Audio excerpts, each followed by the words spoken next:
Čusbru, ostrý den, jsme tady v Praze na střelnici na střeleckém servisu na Rajské zahradě. Je tady s námi Jirka Laň, což je nejvyšší instruktor vlastně a správce střelnice. A bude nám testovat nůž, který jsme vlastně teďka připravili. Je to novinka, ten nůž se jmenuje Hammerfall. Jirka ho ještě nikdy neviděl, takže premiéra pro něj. Tak já ti ho teď dodávám, rozbal ho schválně. Co na ten nůž řekneš? Udělej takzvaný punking unboxing. Moderní materiály, super. Výměná třeska, černění hezky. Jo, ale krásně sedí bez rukavic, což je důležitý dneska, protože ne vždycky ty rukavice jsou nandaný na těch rukách. Zášita, která v podstatě chrání ty prsty proti skluzu, bytelnej. Uvidíme, co vydrží. Je to DC53 na strážka ocel, má to černění, čepel, black coating, vlastně aby se nelesknul sluníčko nebo že jo? Ne, to jako... Nějaký zoubky na čepeli. Je super ty Kirexový pouzdra, dneska je problém, že máš hezký nůž a k tomu dostaneš strašný pouzdro. Tohle je super, i ta možnost výměny, nastavíš si jak potřebuješ, na baťoch, na vestu, na pásek. Je tam i kord vlastně na konci. Super přidaná hodnota. Uvidíme, co nůž vydrží. Ale jako za mě na první pohled super, ale spousta jídla na první pohled a když to vytáhneš ven, tak prostě je to nádhera. Vracej se 80, Rambo nože, bytelný nože, na to přežití univerzál, na tom si opečeš busta, když potřebuješ. A velikostně taky dobrý. Je super, jako ale univerzál. Dobrý, že se s tím dá cokoliv prostě pracovat. A říkám, za mě super, že se veme bez rukavic, jo, protože spousta lidí testuje v rukavicích, ale ty rukavice když je nandáš, kolikrát ten už potřebuješ rychleji, jo. Ta rukojeťské desítky, myslím, je tam nějaká protiskluzová úprava. Tam jediný, co může být problém, kdyby měl někdo náhodou tlustší prsty, tak nemusí vycházet ty první dva. No, ale jinak jako super zase. Já ty ruce taky nemám úplně malý a sedí krásně jako v těch rukách. No tak ty s těma tlustýma prstama se vezmou ty rukavice. A přesně. No, když máte tlustý prsty, berte si rukavice, prosím. Ale jako za mě, hele, na první pohled já jsem překvapený, fakt jsem ho neviděl a za mě dobrý. Jako... Dobrý název, ne Hammerfall. Já naprosto. Uvidíme, jak se s tím dá pracovat. Jako testnem. Tak jo, ale věci na testování, jako stará vojenská bedna, prostě spousta nožů to nepřežije. Tak já nevím, můžeme si zkusit prostě klasicky to bodnutí, ten průchod materiálem. A mě dobrý, tady to prošlak před. Ruce mi nesklouzly, ale páčení, nádhera. Když se mrkneme, hroce nehnul, povrchovka vydržela. Jo, na té bedně prostě vylámeš spousta jiných nožů.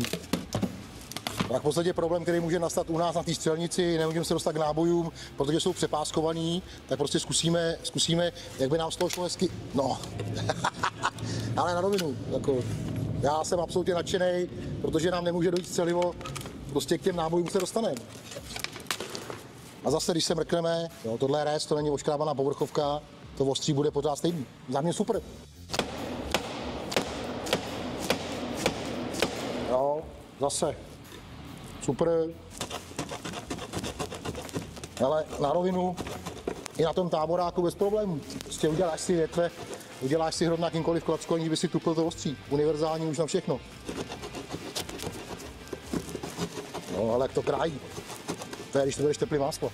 Další věc je, to jsme na začátku opomenout, je tady v podstatě takový decentní hrot, ale za mě úplně v pohodě se s tím dá rozbít okno a nebude to trhat hadry. Jo, spousta těch hrotů, které jsou ostrý, tak oni brnknete v oblečením, trhne to bundu, trhává to kapsy, i ty krátký nože, trhají to kapsy. Tenhle hrot je dobře udělaný a na rovinu to okno s tím rozbijete jako před. Bohužel okno na testování nemáme, jsme na střelnici, ale nebál bych se toho v tom okně to použít. Taková dobrá rada u toho okna, dávejte si akorát bacha na oči, okno štěpkuje, znamená u toho okna si zakryjou ty oči a pak to okno vyndá. Ale jako prd, jako.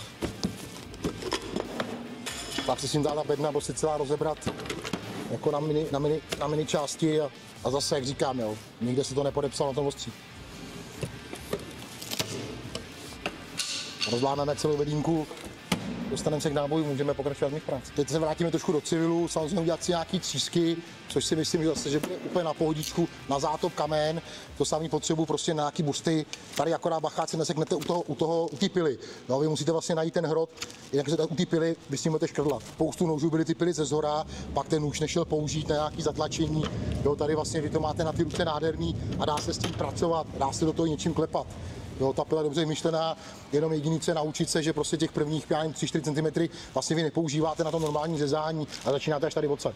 Zase super, že ta věc je dál od ruky. Znamená, kdyby cokoliv tady se nějaká tříska špona, tak vám to vlastně nejde do prstů, že to držíte až tady. Jo, to samý ty třísky. Vy ty třísky děláte tady, takže se nemůže stát, že vám tady něco vělo, když ten nůž byl tady někde v těch místech do ruky. Za mě super. Zase v podstatě díky tomu, jak to pouzdro se dá upravovat, tak si to vlastně upravíte na tělo. Já mám rád ten podmat, znamená, že při tu práci s tím nožem mám ten podmat, jo, to pouzdro se dá otočit, dá se nastavit. Zase díky tomu té flexibilitě v podstatě, když to uděláte, takže si k tomu můžete sednout v autě, ten už vám ničemu nevadí, nepřekáží. Za nás si super ten klips, kdy si vlastně přiděláte do toho mole systému, to nacvakáte, dáte to do baťohu a zase je to prostě vertikálně, horizontálně.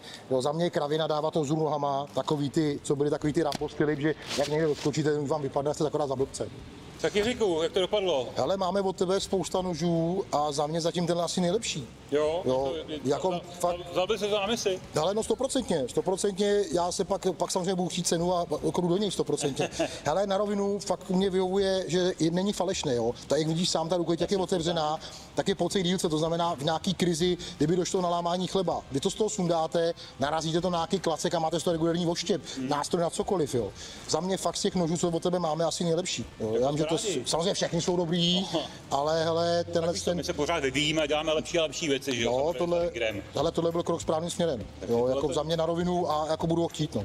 No tak to je jasný, to se pak domluvíme. Jako, není to na nějaký nošení do města samozřejmě, ale hele, jako vyrazit si ven do přírody doporučuji. Samozřejmě do města, jak říkám. A když jsi u toho města, jak je to u nás vlastně s nošení nože, takhle ve městě? Můžete za to někdo chytit a samozřejmě legislativa naše nezakazuje nošení nože, má palná zbraň musí být skrytá, žádný takovýhle pouzdra, u toho nože to nikdo neřeší. Samozřejmě kravina, ten už vyndat třeba z pouzdra v tramvaji. Pokud to máte na pásku, typu zálesák, asi to nebude nikoho rozčilovat, ale rozhodně bych neseděl v tramvaji a nebrousil bych si, nedělal bych si nechtičky, manikúru.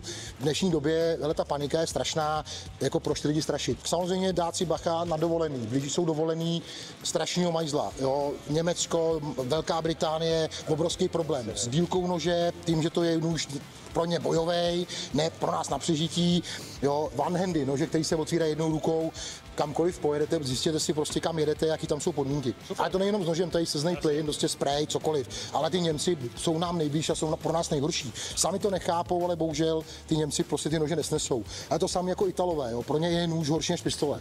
No, jako to jako mafiáni, jo, pro ně ty typický vystřelováky, je to prostě horší než pistole. Tak my teď začíná testování. Doufám, že se vám ten nůž líbil, že se ho snad možná tak popíte, protože otestovat se můžete i sami, anebo tady v Praze na střelnici určitě bude dostání.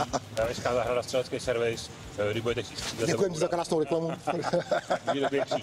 Mějte se hezky a čus brus. Ahoj.